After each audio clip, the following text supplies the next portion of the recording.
começando a nossa edição de número 83, já quero aqui aproveitar para agradecer a todos os recadinhos que recebemos através das redes sociais. Primeiro quero agradecer aqui a amiga Maria Lucélia, que comentou lá sobre a edição onde o Alan Seixas foi entrevistado. Ela disse que a entrevista foi um presente e nos agradeceu por oportunizar ouvir a história de vida do mesmo. Então, Maria Lucélia, gratidão aí por você ter deixado sua mensagem e estar acompanhando o nosso trabalho. E teve também mensagem da Glória Franklin, que aproveitou na ocasião do final do ano para deixar uma mensagem de Feliz Natal, de um ano novo cheio de bênçãos, e também aproveitou para parabenizar pelo trabalho. Glória, eu agradeço por tua mensagem, pelo carinho, gratidão aí por você ter deixado o seu recadinho. Quem também deixou o recadinho foi a Zeneide Laurentino, ela que disse que espera que Deus continue nos dando força, inteligência e sabedoria para continuar escrevendo essas matérias. Matérias que ela citou que os mantém informados sobre os acontecimentos do dia a dia e ainda estimula a prática da leitura. Então, assim, Zeneide, eu agradeço por sua mensagem também. Aí você, ao final da sua mensagem, aproveitou para deixar um Feliz Natal. E eu também desejo para você um ano de 2021 de muitas bênçãos. Um abraço. E quem também deixou o recadinho foi a Antônia Carla Moura, ela que falou que aqui o Ubuntu Notícias é um verdadeiro canal de informações e aproveitou para parabenizar pelo excelente trabalho. Antônia Carla, eu agradeço por você estar acompanhando o nosso trabalho, pela interação, por estar aí acompanhando as nossas matérias. Nossa gratidão, um abraço para você. E começando o giro da semana, vamos começar falando aqui sobre as medidas tomadas pelo governo do estado do Ceará mediante o decreto estadual relativo à pandemia. O governador Camilo Santana, através das redes sociais, tornou público as medidas referentes ao decreto estadual sobre o contexto da pandemia. Após reunião com o comitê que delibera sobre o decreto estadual relativo à pandemia, ficaram definidas algumas medidas que servirão para este mês de janeiro e o mês de fevereiro. Então, clicando no link que segue junto do vídeo, vocês podem conferir essas medidas. Ainda aqui no Giro da Semana, vamos falar sobre lançamento de livro. Pois bem, a Academia de Letras do Brasil, Seccional Regional Araripe, Ceará, fez o lançamento de uma obra coletiva intitulada Patronos 2, através de um webinar. Os acadêmicos da referida academia devem, através de uma pesquisa, fazer um estudo biográfico de cada um dos seus patronos. Este é um dos pré-requisitos para que os mesmos sejam empossados. Um dos projetos da academia é lançar uma coletânea de 5 volumes contendo a história dos patronos. Esta obra coletiva, que é o volume 2, teve o seu lançamento de forma virtual através do app Google Meet, onde foi disponibilizado o link para convidados, familiares do patrono e acadêmicos e amigos. Os acadêmicos autores da obra representam os municípios de Altaneira, Araripe, Campos Sales, Nova Olinda e Salitre. Ainda aqui no giro da semana, e começaram os festejos a São Sebastião. Padroeiro de Nova Olinda, uma festa tradicional, este ano também acontece de forma adaptada. A busca do tradicional mastro da bandeira não aconteceu e as novenas e missas também acontecem de forma adaptada. A capacidade da igreja, respeitando o distanciamento entre as pessoas, comporta cerca de 90 pessoas. Na parte externa da igreja, foi colocado um telão disponibilizado para que as pessoas da população também pudessem acompanhar, porém respeitando o distanciamento. O pároco ainda chama a atenção para a importância do uso de máscara. Várias placas e informes foram distribuídas dentro do ambiente interno da igreja. O hasteamento da bandeira aconteceu também de forma adaptada, onde foi mantido o mastro do ano de 2020 e feito de forma organizada apenas um hasteamento simbólico. As novenas acontecem e seguem até o dia 20, onde é considerado o dia do nosso padroeiro e acontece a procissão a São Sebastião. No oferecimento de Agência Flip, Ascom Assessoria, Consultoria e Planejamento Contábil, Madeireira Madresul. Salão Inovar. Conceito Livraria Café. Clínica Saúde e Beleza Dr. Valdizar Grangeiro. Barbearia Helena Barbershop. Centro de Educação Básica SEB. Flor de Açúcar. Cavalheiros Barbershop Cariri. E na edição de número 83, segunda edição do ano 2021, recebemos em nosso quadro de entrevistas a diretora do Museu da Geodiversidade de Salitre, Eloy Francisco da Silva, a jovem Tereza Mara de Oliveira. A mesma é natural do município de Salitre, Ceará, ocupa a cadeira de número 5 da Academia de Letras do Brasil, seccional regional Araripe, Ceará. Tem graduação em Ciências Biológicas pela Universidade Regional do Cariri, URCA. É especialista em Paleontologia e Geologia Histórica pela Universidade Federal do Ceará. E tem mestrado em Paleontologia e Geologia também pela UFC. Então é com ela que nós vamos conversar hoje e desde já, Tereza, eu te dou as boas-vindas aqui ao nosso quadro de entrevistas. Obrigada, Lucélia. Obrigada a todos os seus colaboradores e aos seus telespectadores. É para mim um motivo de honra e grande alegria estar aqui com você no seu estúdio.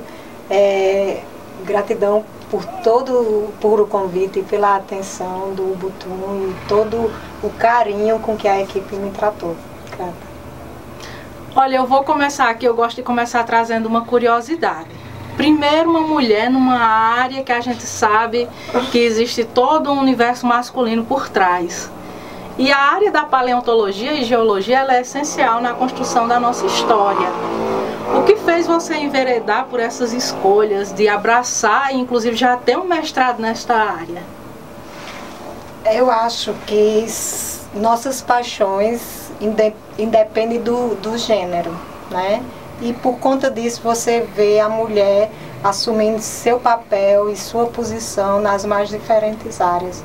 Então eu cheguei à geologia, essa área que é bem masculinizada, pela paixão, pelo amor à paleontologia.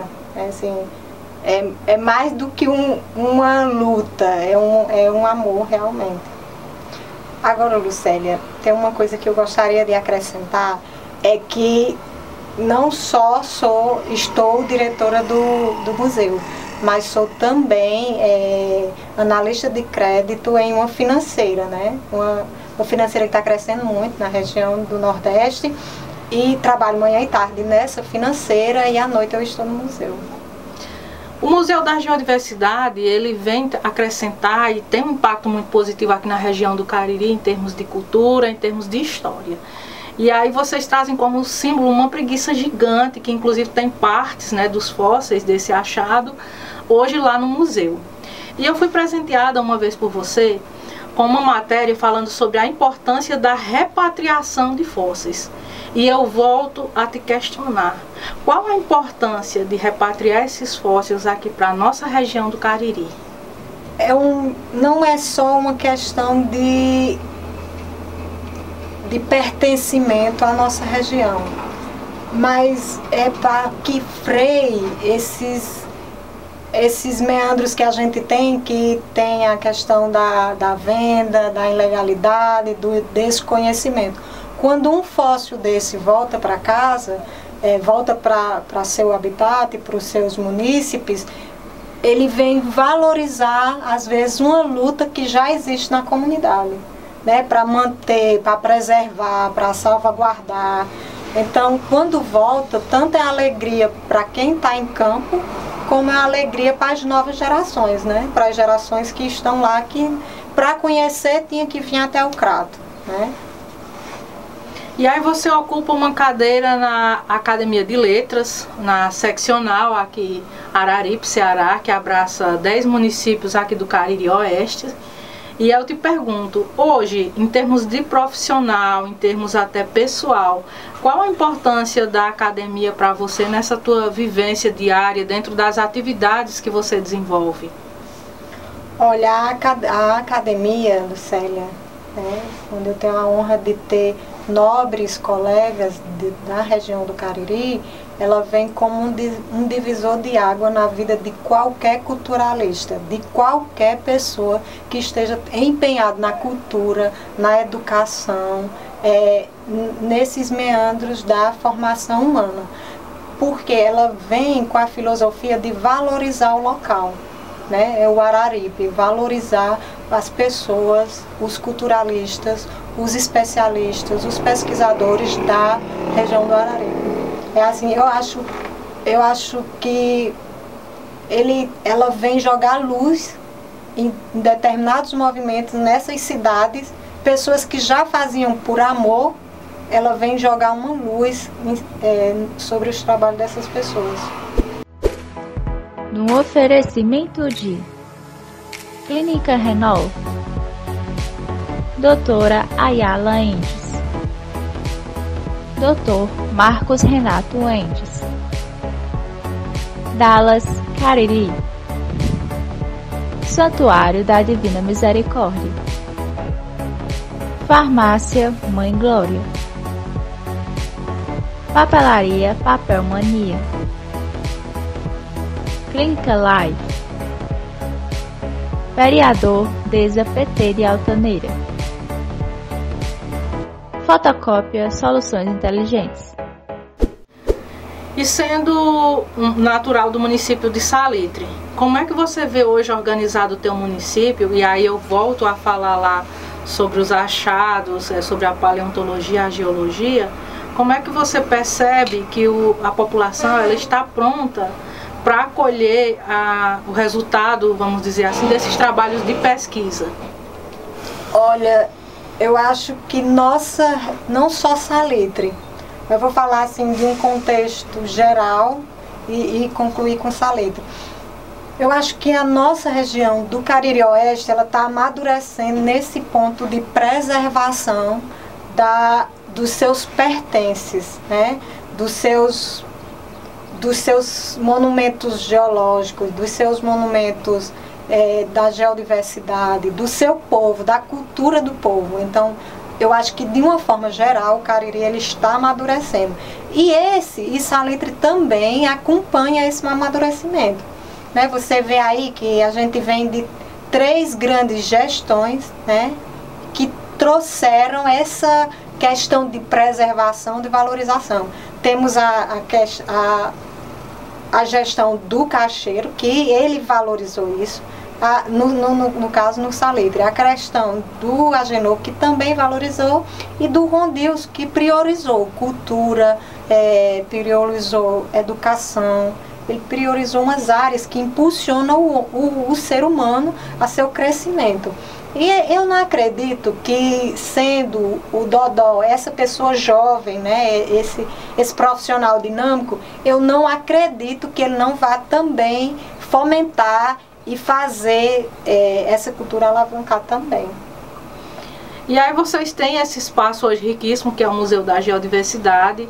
Eu acredito que nesse contexto da pandemia, vocês também tiveram que se reinventar em termos de funcionamento. E vendo a nossa entrevista, eu acredito que algumas pessoas podem se interessar em, de repente, estar visitando Salitre e também conhecer o museu. Como é que vocês estão funcionando hoje? Olha, eu acho que essa pandemia ela veio ensinar muito a todos nós, né? Foi um baque, né? Aquele mês de março foi traumático, né? Porque lá no museu, Lucélia, estava tendo filmagens, estava tendo expedições em campo, estava tendo aulas com os alunos. Então, as atividades estavam no seu início assim, ganhando velocidade. Aí veio a pandemia e paralisou. E aí fomos para o digital, né? E um museu que estava iniciando com os recursos mínimos, onde tudo que foi feito com digital era através da ferramenta que o pesquisador tinha, né? Então tem um curso de cultura Cariri que todo mundo usou suas próprias ferramentas, porque o museu não tinha esse suporte, não tem, né? Então hoje a gente está vendo todo mundo fazendo um pouquinho, mas fazendo um pouquinho com seu equipamento, com o seu material, porque apesar de ser um museu que vem ganhando força, ele ainda é jovem e tem ainda algumas falhas na sua estrutura. A gente precisa de mais apoio para desenvolver os nossos trabalhos plenamente. Quero só falar mais um pouquinho do museu, né? O Museu da Geodiversidade, ele surge nesse tripé, né? A comunidade organizada, as universidades, que a gente recebe apoio de alguns funcionários de algumas universidades, e no momento antigamente a prefeitura do município de Salitre. Existe uma lei que protege esse tripé.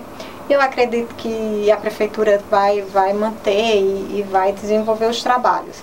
Para os biólogos da região, para os biólogos, geólogos, historiadores, né, os letrólogos, né, da região do Cariri, eu quero dizer que estamos de portas abertas para receber.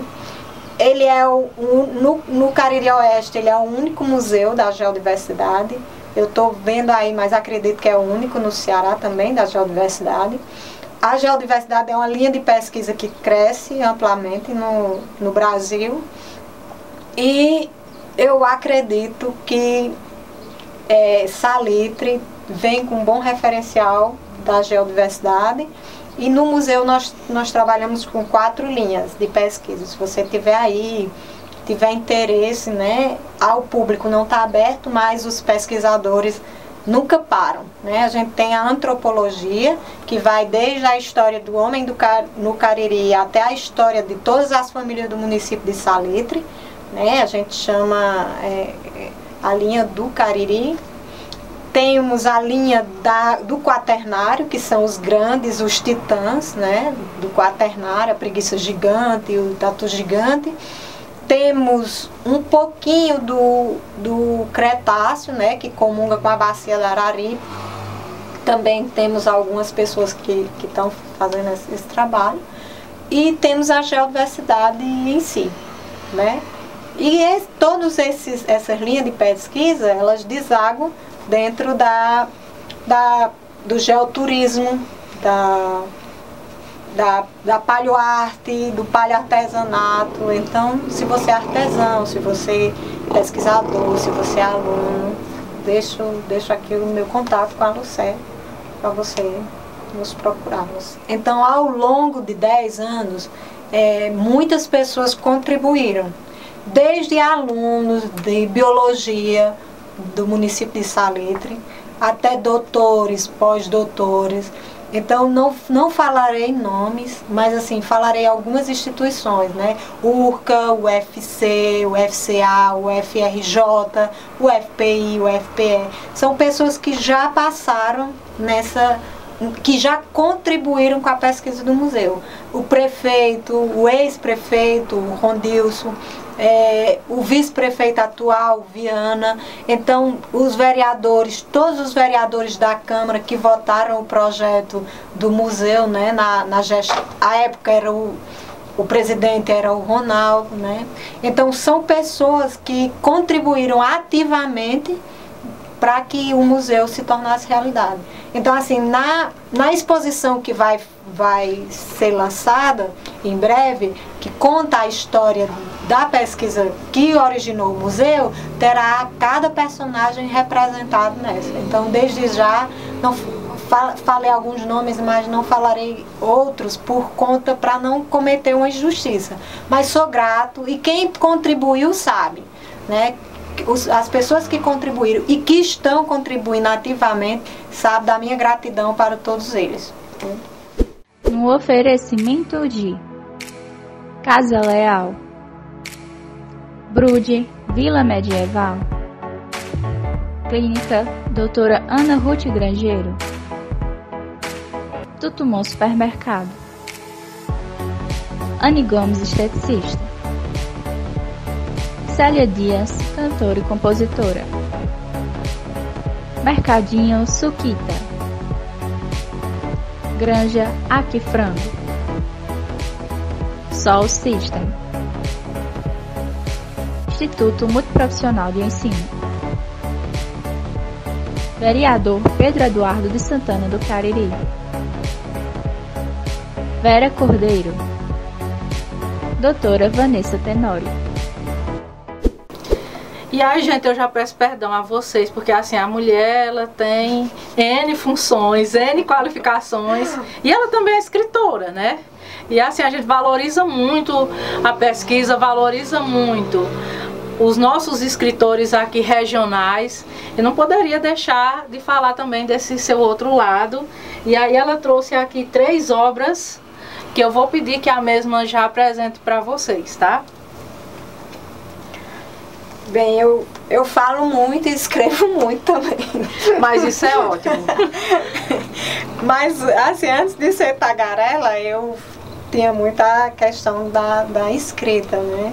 Eu acho que o tagarela, no primeiro momento, ele internaliza essa conversa. E quando essa minha conversa era internalizada, eu fazia muito o uso da escrita. Então, eu tenho outros trabalhos, mas esses são os mais recentes. Essa é Pedro Martins Aragão e essa é Dona Dolores Aragão. Esse Pedro, ele é um homem simples, um agricultor, que ele sai do campo, vive o período do coronelismo, ele conquista a filha de um coronel, quando todo mundo achava que ele ia morrer. Ele se sobressai na sua genialidade, na sua inteligência e casa com a filha do coronel, que é a Dona Dolores. Então, investigando a vida de algumas pessoas que foram referência no Ceará, eu cheguei à vida de Seu Pedro. E quando eu cheguei à vida de Seu Pedro, a gente pôde ver o homem magnífico que ele era. É salitrense? Ele não é salitrense. Porque eu fiz a biografia de algumas pessoas do Ceará. Certo. Ele não é salitrense, ele é de Ipueiras, né, da família Aragão. A neta dele, por incentivar a pesquisa, publicou o livro dela. Só que era tanto material que deu 2 trabalhos. Deu Pedro e deu a vida de Dona Dolores, que era uma mulher forte também, né? E ela, além de ser essa mulher destemida, né, que estava à frente do comércio, ela era aquela mãezona. E tinha um delicioso livro de receitas. E aí foi a gente contar a história dela, os jantares que ela fazia e as comidas que ela servia. Então, ela vem se afirmando como mulher num momento em que o patriarcal, o movimento patriarcal era muito forte. E Pedro, por amar ela demais, não freava ela. Então, ela foi se sobressaindo e quando na falência de Pedro, ela assumiu o comércio. E quando muita gente pensava que ia declinar, né, porque era uma mulher que estava à frente, muito pelo contrário, as empresas Aragão deram um passo a mais. E eu já quero dizer para vocês que esses 2 exemplares são meus, viu? Já foi presentinho que eu recebi aqui hoje, tá bom? Aí tem Passagens para a Alma, que são cenários. São cenários nordestinos, são cenários das nossas cidades e poemas, né? Então, entre uma pesquisa e outra, entre uma raiva e um amor, a gente escreve um poema aí para não perder. Teve a Bienal do livro, esse livro foi publicado na Bienal e foi um dos livros premiados na Bienal, né? São também 5 mulheres, foram feitas a 10 mãos, né? Umas eram fotógrafas e de poetisas só tinha eu, mas elas faziam a poesia através da arte. E assim a gente construiu o texto. E esse aqui vai ser sorteado com minha equipe. Eu já ganhei esses 2, mas eu acredito que eu vou entrar no sorteio para tentar ganhar esse também. Então, assim, Tereza, a gente agradece. Eu quero dizer assim que é uma alegria recebê-la aqui. Desejar sucesso nos seus trabalhos, na sua pesquisa no museu, que eu já estou ansiosa que volte às atividades normais, porque eu estou devendo uma visita lá. E dizer assim que você vem a enriquecer ainda mais esse quadro de entrevistas, né? Trazendo um pouco da tua história e da tua experiência. A nossa gratidão, assim, todo o meu respeito e o meu carinho. Ah, Lucélia, obrigada, assim, eu agradeço pelo espaço. Um espaço desse é riquíssimo, não é barato, né? Tá aqui é um momento grandioso para mim.